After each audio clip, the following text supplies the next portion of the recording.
Sejak Garuda berada di tangan Sintayong, timnas Indonesia terus menunjukkan peningkatan yang signifikan. Memang di awal kepemimpinannya, Sintayong sempat kesulitan menerapkan taktik ofensif karena saat itu fisik dan stamina pemain Indonesia tidak mendukung. Sehingga Sintayong lebih sering menerapkan skema counter attack saat menghadapi tim yang lebih kuat. Taktik itu sempat menjadi cibiran pelatih terlokal se-Indonesia, Fakhri Husaini.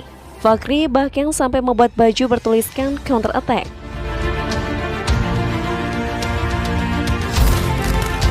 Namun setelah Sintayong berhasil memperbaiki fisik anak asuhnya, Sintayong kini lebih fleksibel dalam menerapkan taktik di timnas Indonesia. Tak jarang, perubahan taktik yang dilakukan Sintayong berhasil membawa Garuda comeback dari ketinggalan. Inilah beberapa momen comeback timnas Indonesia di tangan Sintayong. Versus Timor Leste. Di laga FIFA Matchday tersebut, Indonesia tertinggal lebih dulu lewat gol Paulo Gali di babak pertama. Namun ketika memasuki babak kedua, Sintayong melakukan perubahan. Hasilnya Indonesia berhasil mencetak 4 gol lewat Kambuaya, Pratama Arhan, dan 2 gol bunuh diri dari pemain Timor Leste.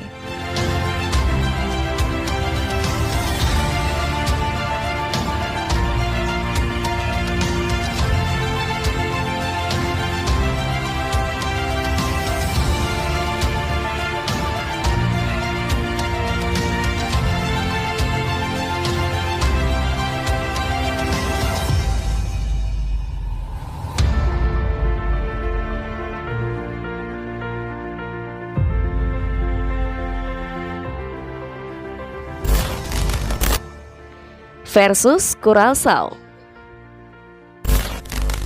Laga menghadapi Curaçao lalu menjadi laga terbaik timnas Indonesia sejauh ini. Pasalnya perbedaan peringkat yang sangat mencolok membuat timnas Indonesia diprediksi akan jadi bulan-bulanan tim asal Laut Karibia itu. Namun Sintayong berhasil menunjukkan kelasnya sebagai pelatih berpengalaman dengan menumbangkan Curaçao dalam 2 laga sekaligus. Di laga pertama, timnas Indonesia sempat dikejutkan dengan gol cepat Curaçao di menit ke-8. Namun Indonesia langsung merespon dengan 2 gol dari Maklok dan Fakhrudin di menit ke-18 dan menit ke-22.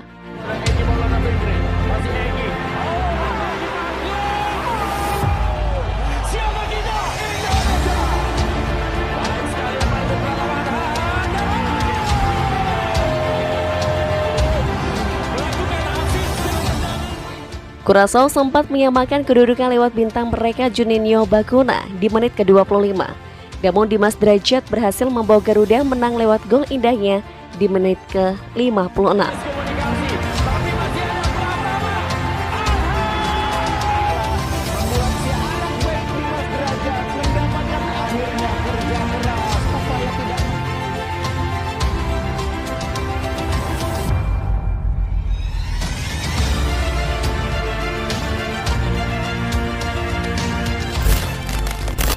Versus Vietnam U19. Bermain di Stadion Gelora Bung Tomo, Indonesia harus mengalahkan Vietnam untuk lolos otomatis ke Piala Asia U20 2023. Sejak menit awal, Vietnam bermain keras untuk membendung serangan Indonesia. Karena hal itu sudah diprediksi oleh Sintayong sebelumnya, ia mencadangkan Marcelino Ferdinand agar tidak menjadi sasaran permainan keras Vietnam. Setelah babak pertama berakhir dengan skor imbang 0-0, barulah Sintayong memasukkan Marcelino Ferdinand sejak awal babak kedua. Taktik tersebut terbukti berhasil. Indonesia sukses mencetak gol pertama melalui gol indah Marcelino.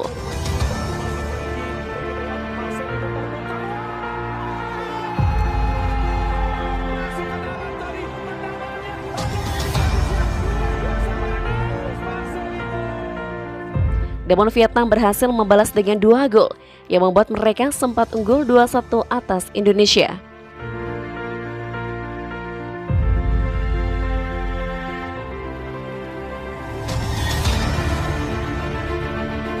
Tapi keunggulan Vietnam tak berlangsung lama. Indonesia kembali mencetak 2 gol lewat Muhammad Ferrari dan Rabani Tasnim.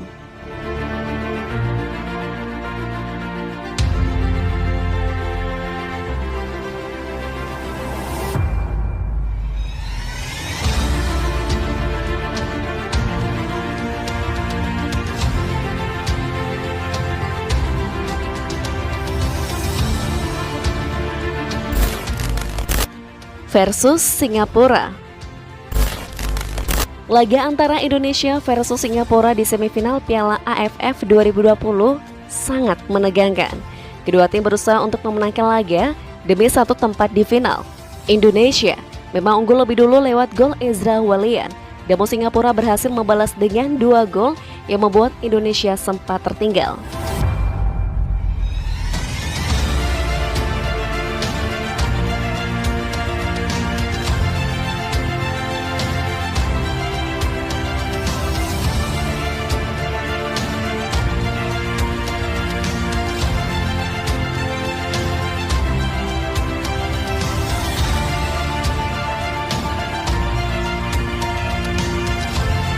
Namun berkat mental yang kuat, Indonesia berhasil menyamakan kedudukan menjadi 2-2 lewat gol Pratama Arhan di menit ke-87.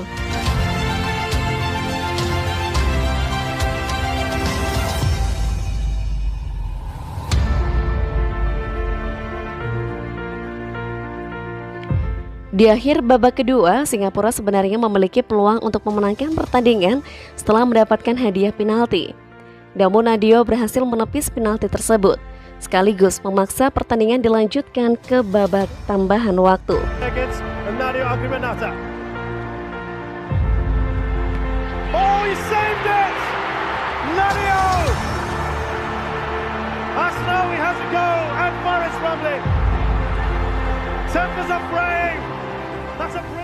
Di babak tambahan waktu, Indonesia berhasil mencetak gol lewat Egy Maulana Fikri dan gol bunuh diri pemain Singapura.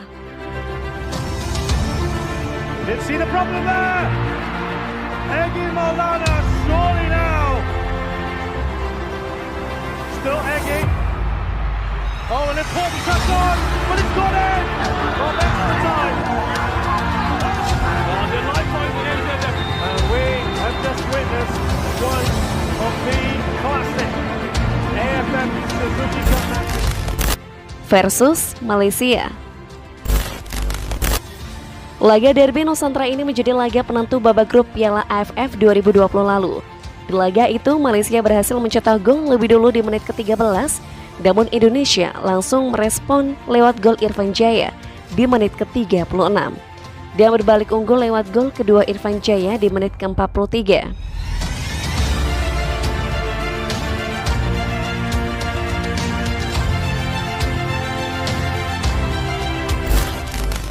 Memasuki babak kedua, kegagahan Garuda semakin tak terbendung.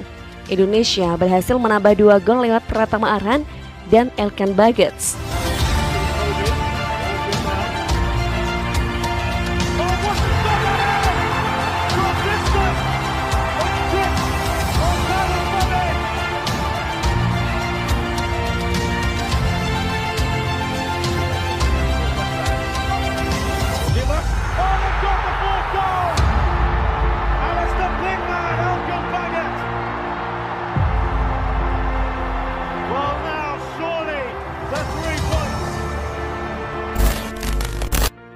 Versus Kuwait. Laga Indonesia versus Kuwait menjadi salah satu laga penentu Indonesia lolos ke Piala Asia 2023. Berstatus sebagai tuan rumah, Kuwait menekan Indonesia dengan serangan bertubi-tubi.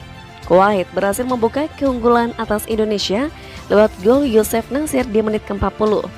Namun Indonesia berhasil menyamakan kedudukan lewat penalti Maklok di menit ke-44 dan berbalik unggul lewat gol Rahmat Irianto di menit ke-47.